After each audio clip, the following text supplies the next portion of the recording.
Lightning hardly ever strikes Buckingham Palace, but when it does, it doesn't come from the clouds. At 2 a.m. on a storm-slick January night, a woman who had spent 5 silent years nurturing a secret picked up her phone and dialed a British tabloid's encrypted tip line. Her first words chilled the handler on the other end. "I carried Archie, and the paperwork you need is inside my lawyer's fire safe." 37 minutes later, hushed calls ping-ponged between London, Montecito, and a Sleepy Low's Angels crisis PR firm. By sunrise, the Sussex mansion was ringed with paparazzi drones, yet the house remained as silent as a chapel at midnight. That silence breaks every rule in Meghan's battered yet meticulously curated playbook. When a newspaper once called her avocado toast uneco, she dispatched lawyers before lunch. When a Kensington Palace aide whispered bullying, she fired off a 33-page rebuttal in under a week. Fighting back is her native tongue. So why, when the claim is nothing less than the origin story of her firstborn, has she fallen mute? In the royal gossip ecosystem, quiet is carnivorous. It devours reputations cell by cell. And every hour Meghan stays silent, the secret surrogate story grows a new set of teeth. The question now rattling palace chandeliers is whether the tale will detonate, but how loud the blast will be, and who else will be standing when the smoke clears. The woman calls it Project Nest, a codename small enough to scribble on a post-it, yet large enough to swallow an entire monarchy. In her telling, 2 limousines collected her from a rented flat near Notting Hill before dawn on March 3, 2019. The drive to a discreet legal suite off Harley Street lasted 8 minutes. The meeting inside felt, she says, longer than pregnancy itself. On the polished walnut table lay 5 documents: a 39-page non-disclosure agreement, a medical liaison contract, a life insurance rider, a tax compliance form, and most chilling of all, a promissory note guaranteeing quarterly payments in perpetuity for her silence. 2 attorneys flanked her, both speaking in practiced, non-accusatory whispers. One ensured she understood every clause, the other slid each page forward only after she nodded. She signed with a fountain pen engraved, for all time, M. A notary affixed a gold seal. A private banker, waiting in an adjacent room, confirmed that £500,000 had already been wired to her newly opened Channel Islands account. Before she left, an assistant handed her a second phone preloaded with a secure messenger app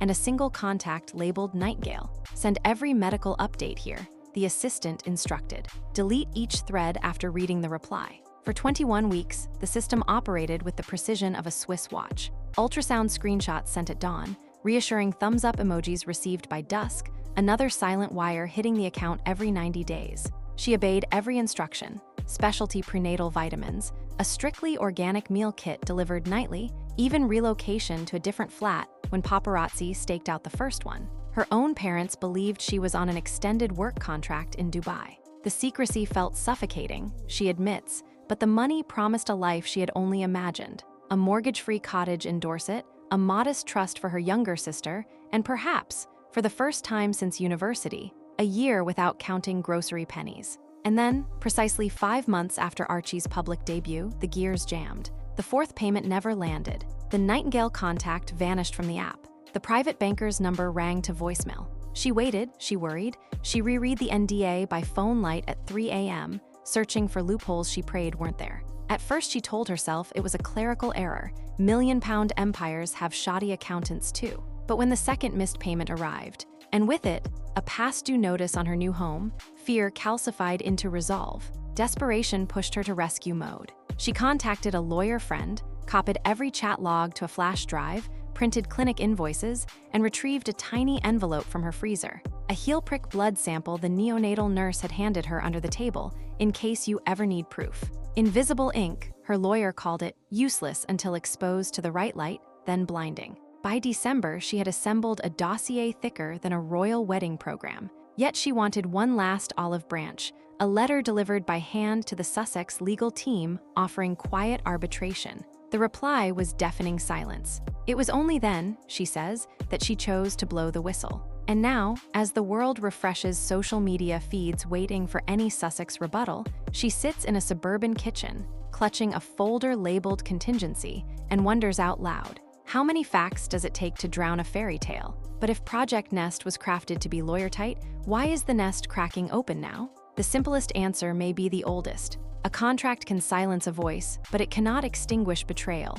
In that gap, between legal muzzle and wounded conscience, lies the spark that could set 2 continents and 1 ancient crown on fire. To understand why the Surrogate's dossier feels explosive, you have to rewind to those 7 strange months in 2018-2019, when Meghan's bump seemed to obey its own physics. From the very first cradling the belly photo call in Australia, eagle-eyed fans were stitching frame-by-frame gifs that showed a tummy that ballooned on Monday, flattened on Thursday, then ballooned again by the weekend. Tabloids called the talk Wombgate. Palace aides rolled their eyes. But the internet never forgets, and each clip sat quietly on servers, waiting for context. Timeline quirks piled up. In early May 2019, the Sussex press office announced that Meghan had gone into labor at 2:00 a.m. 7 hours later, they confirmed the baby had already been born, yet no journalist ever clocked her entering London's Portland Hospital.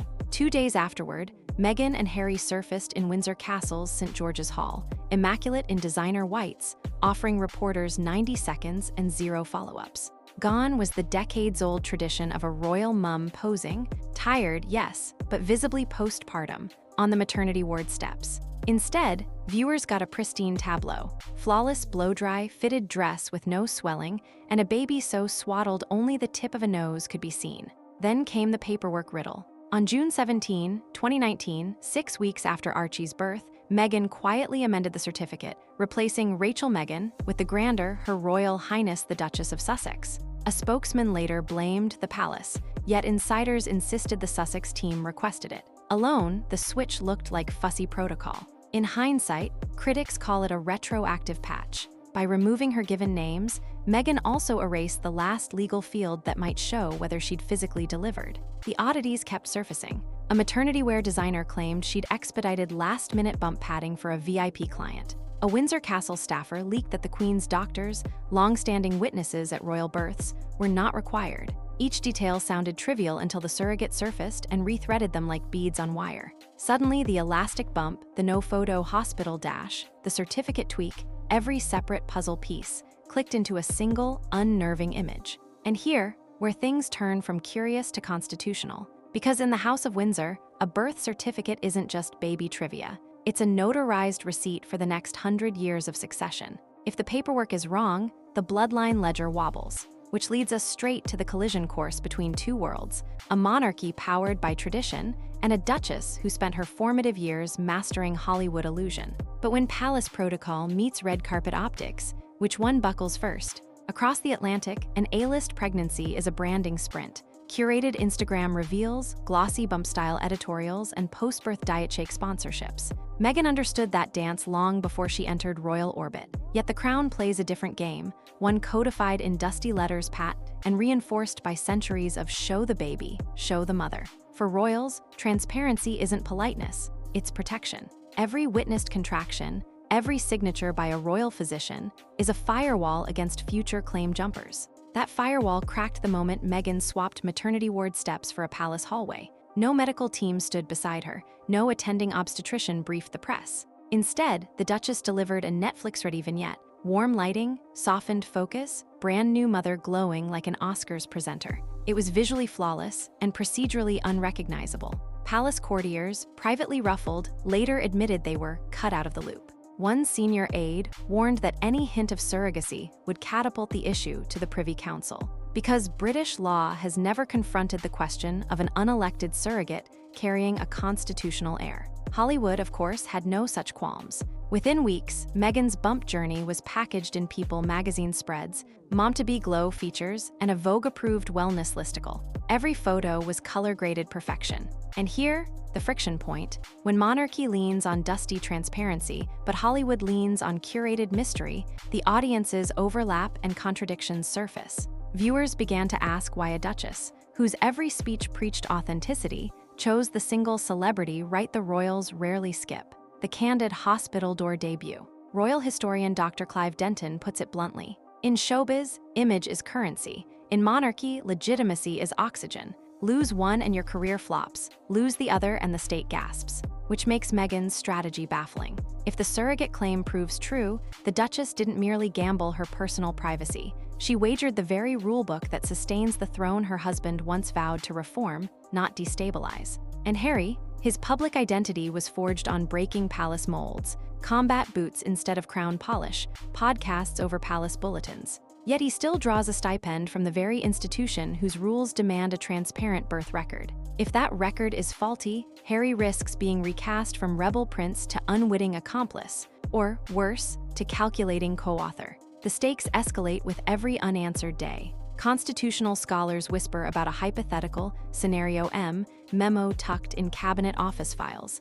Guidance on what happens if a royal birth is materially misrepresented. Stripped titles, adjusted succession, forced DNA verification. No one knows because no one has ever torn the curtain down this far. And remember, the palace can forgive almost anything, except deception that dents the crown itself. Which explains why, as Meghan's brand team fine-tunes Instagram Reels and Netflix teasers, a parallel team of palace lawyers is said to be paging through centuries-old precedents that read more like courtroom dramas than fairy tales. So now we stand at the fault line, one side glinting with stage lights, the other draped in ermine. If these worlds can't be reconciled, one must fracture. And when an immovable monarchy meets an unstoppable PR machine, the sparks don't just fly, they incinerate reputations. Next up, the board is set, the pieces move. At dawn, reputation is a hashtag, and whoever captures it before breakfast wins the narrative for the day. In Montecito, Meghan's comms squad greets sunrise like storm chasers. One team combs Twitter trends, another still half asleep, watches TikTok for the first flicker of Surrogate. They call it rapid response, but over the past 2 months, the job has begun to feel like empty response. Every draft statement dies on Meghan's desk, marked up in red, stamped, hold. That vacuum is dangerous real estate. Into it pours anything with a pulse, fan theories, bot swarms, think pieces titled, "Is Royal Transparency Dead?" When a doctored Kensington Palace tweet claimed Archie's birth certificate is sealed by order of Parliament, it hit 3 million impressions in 2 hours. By the time fact-checkers killed the lie, screenshots were currency, spinning through group chats, stitched into TikToks, recaptioned in Spanish, Mandarin, Arabic. You can delete a post. You cannot delete the electricity it already fed the grid. Ordinarily, Meghan counters gossip with a lawyer's letter, a polished op-ed, or at minimum, a knowing Instagram quote from Maya Angelou. Silence is anathema to her brand. Yet insiders say a rift has opened between her Hollywood publicists, trained to blitz the fire, and new reputation risk consultants, hired from a London firm that serves oligarchs and oil magnates. Their advice: don't swing until you know where the punches come from. Problem is, the punches are landing anyway. Meanwhile, Sussex supporters and royal traditionalists wage meme warfare. One side wields pastel infographics about fertility privacy, the other reposts slow-motion clips of the folding baby bump. PR academics call this a narrative vortex. Every rebuttal creates rebuttal fuel. Even charities once eager for Meghan's patronage stall their announcements, waiting to see if the Duchess will address the surrogate in the room. Netflix quietly slashes marketing spend on her lifestyle series. Spotify, already burned, watches from the sidelines with folded arms. In London, palace courtiers run a different playbook. Say nothing and let gravity work. They know reputations often collapse under their own contradictions. Yet they, too, convene war rooms, gray-haired lawyers flipping through 18th century statutes beside Gen Z social media analysts explaining what ratioed means. Because if the Sussex story infects the monarchy's bloodstream, the crown can't rely on silence. It must rely on proof. PR insiders liken the situation to a chessboard. Every statement is a queen move, powerful but expendable. Every silence is a castle, immobile but protective. Meghan has castled, retreating behind walls of hush. But castles invite siege, and the other side has already rolled out the trebuchets. Whistleblowers, FOIA requests, tabloid bounties measured in six-figure sums. Even the best crisis guru will admit, perception doesn't need truth, only momentum. And momentum has a new face, one that none of Meghan's strategists can control. Prince Harry himself, the royal once hailed as the human microphone. His next move isn't a press release, it's a moral crossroads. Because when the comms gridlocks, the husband's voice becomes the last battlefield. For most of his life, Harry's role was the spare wheel there when the monarchy got a flat. Then he steered himself off-road, chasing a version of freedom that involved Californian sunshine, chicken coops, and podcasts about trauma. Audiences loved the candor. Here was a prince who cried on camera, admitted panic attacks, spoke of therapy like protein shakes. Authenticity was his currency, and for a while it traded higher than gold. Now that currency is bruised. Sources close to the Invictus Games circle whisper that Harry has grown ghost gray, packing late into the night, scrolling headlines he once claimed not to read. Friends invited to play polo report he cancels last minute, pleading family admin. A former palace aide says Harry asked legal counsel 3 times in 1 week. Can absence be construed as admission? Because he knows what the public knows. Transparency built his second act, and opacity may bankrupt it. His marriage adds another layer of fog. In Spare, Harry wrote that Meghan taught him how to speak his truth. Now the world wonders if she's asking him not to speak at all. Some commentators paint him as co-architect of the alleged cover-up. After all, every NDA bears 2 signatures. Others see a husband blindsided in real time, re-examining memories and wondering how many were stage-managed. In quiet Montecito cafes, patrons swear they've seen Harry hunched over a laptop, alone, earbuds out, face etched like wet sandstone. Public sentiment tilts daily. One morning, Twitter crowns him henpecked Harry. The next, he's poor Prince hoodwinked. Pollsters chart a steady downtrend in UK favorability and more troubling for future ventures, a wobble in US numbers, where the Sussexes stake their future earnings on relatability. Documentary producers whisper that the Harry sympathy well is running dry. Brand sponsors prefer influencers without royal baggage. Yet beneath the image analytics lies a man who watched his mother hounded to death by press glare. Silence for him once equaled survival. He may believe that if he outlasts the noise, the story will starve. But 2025 media doesn't starve, it binge feeds. Each day the surrogates camp threatens, receipts, journalists place fresh calls to Portland hospital staff, genealogists analyze Archie's ears at pixel level. The storm stalks Harry in a way even Afghanistan never could. There, the enemy wore a different uniform. Here, it hides in phone notifications at 3 a.m. Harry stands on a narrow ridge. Speak and risk detonating whatever marital pact he and Meghan forged. Stay silent, and watch the ridge crumble into a canyon that swallows them both. His staff reportedly floated a compromise, acknowledge health complications, deny deception, but the idea died in legal review. The surrogate's lawyer has hinted any half-truth will trigger an evidence dump within hours. Harry knows what that means. Voice notes, wire transfers, perhaps a DNA test older royals once joked would never be needed. In the end, the prince who branded himself as living proof you can break the cycle now faces a cycle he cannot outrun. The press hounding, the public doubting, the institution bracing, and the clock is deafening. Each tick is a headline written, each talk another brand partnership wavering, each silent beat a tiny question from Archie, someday asking, "Dad, why doesn't anyone believe our story?" For a man who told the world silence kills, his hush is not just thunderous, it's existential. And in the next chapter, the hushed world collides with cold print reality as the surrogate's ledger inches toward daylight and the monarchy's lawyers prepare for the question no crown ever wants to answer. Who, precisely, is the rightful heir? Receipts may be nothing but printed ink, yet they can slice through a palace wall like surgical laser. In a lockbox hidden behind flower canisters, the surrogate keeps what she calls her ark, a cargo of proof built to survive any flood of denial. Phone screenshots show weekly Bankwire alerts from an account registered to a Delaware shell company called Persimmon Holdings LLC. Each deposit lands 90 seconds after 02:07 GMT, as though triggered by code rather than human hands. There's a thumb drive, too, 11 gigabytes of encrypted audio clips. Tap 1, and a mid-Atlantic voice politely bargains over postnatal confidentiality top-ups. Tap another, and the same voice rehearses answers to tabloids in case the belly conspiracies get noisy. But the artifact most likely to set Westminster ablaze is a 4-page clinic intake form from Lowe's Angels. The paperwork lists the patient as Greer Nightingale, the same codename that flashed across the secure chat threads. In the margins, a nurse has scrawled embryo source, UK spouse and foreign national spouse. Translation: genetic parents with distinct passports. If that document is legit,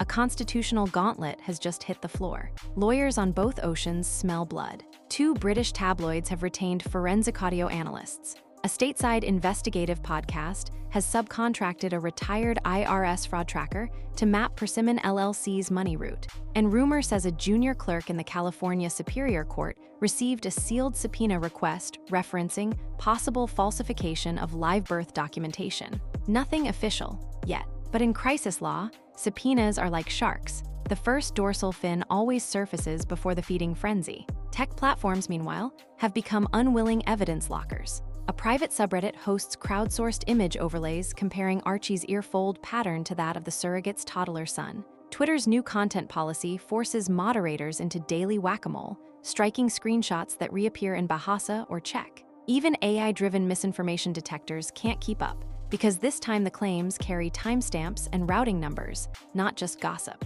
The Sussexes, attorneys reportedly explored a nuclear option, injunctions to freeze publication of the files, but discovered the surrogate holds dual U.S. EU citizenship, giving her multiple journalistic safe harbors. Her solicitor summarized the standoff in one sentence leaked to the Times. Transparency is undefeated in the long game. Receipts don't care about crowns, they care about authenticity. And the heavier this evidence chest grows, the more likely it is to break whatever polished glass box still protects the Sussex narrative. Dynasties do not bend until, quite suddenly, they snap.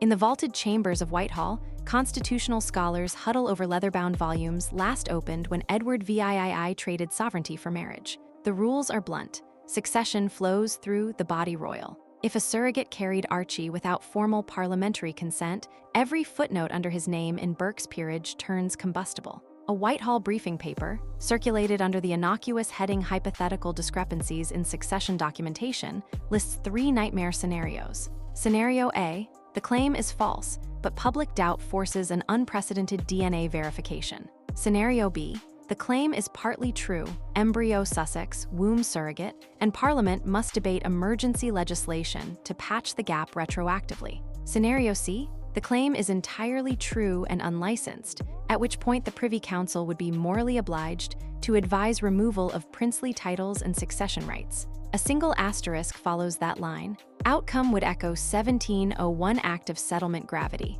Translation: the kind of constitutional earthquake that rattles the Commonwealth from Ottawa to Auckland. The palace, ever allergic to public autopsies, prefers quiet remedies. Insiders say courtiers floated a face-saving script, acknowledge medical complications, frame surrogacy as a doctor-led emergency, beg for empathy. Yet the proposal died the instant lawyers warned that any partial admission could fuel civil fraud suits in the states. Meanwhile, Republican MPs sharpen talking points about tax-funded fairy tales, and royalists brace for the unthinkable. A coronation era launched under the shadow of an illegitimacy debate last witnessed when wigs and quills were state-of-the-art. For Harry, the stakes vault beyond personal reputation. Should Archie's lineage be legally questioned, the prince who once left Britain to escape palace machinery would be dragged back as Exhibit A in hearings he can neither outrank nor out-PR. Meghan, whose brand mantra is redefine, faces a harsher calculus.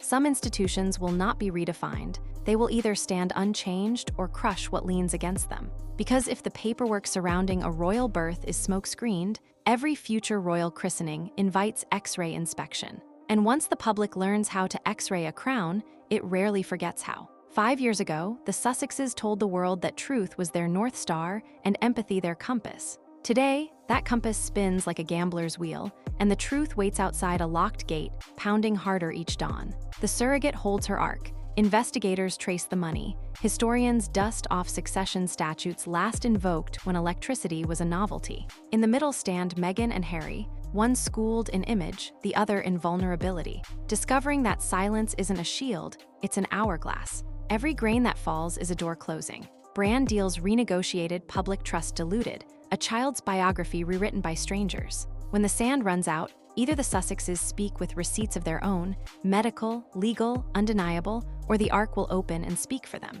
And if it does, the fallout won't be limited to Montecito. It will echo down the corridors of Buckingham Palace, across the benches of Parliament, and into the bedtime stories of every future monarch. So the world waits, scrolling, refreshing, skeptical but riveted, because buried stories have a habit of clawing upward. And somewhere in California, a clock nobody can see is counting down the seconds until one last truth bursts into daylight and asks, who wrote the fairy tale and who finally owns the ending?